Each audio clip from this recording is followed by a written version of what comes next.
Perhaps being a daredevil pioneer was part of Law's genetic makeup.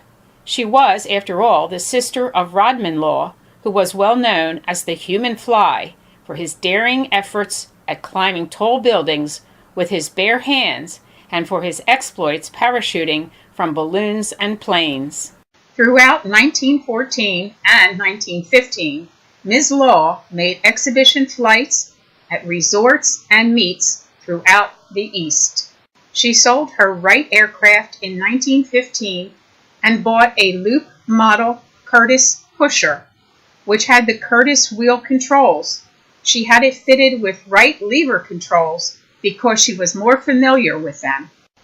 From the start, when Law announced her plans to try to fly from Chicago to New York, she was not taken seriously, even though her attempt was sanctioned by the Aero Club of America, the governing body of American aviation.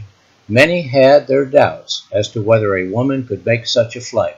Some felt she would not have the endurance to withstand the cold that would numb her limbs. Others felt the prolonged confinement in cramped quarters and its resulting fatigue could not be tolerated by a female.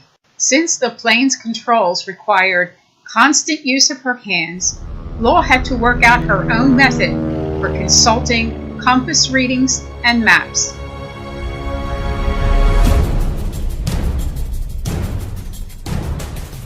Averaging about 103 miles per hour, Law had flown 590 miles without a stop.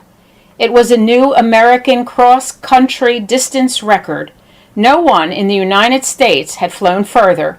She had smashed the existing cross-country distance record of 452 miles and broke the world's record for continuous flight for women pilots. But Law was not finished. At 3:24 p.m., she left Hornell and set out again for New York City.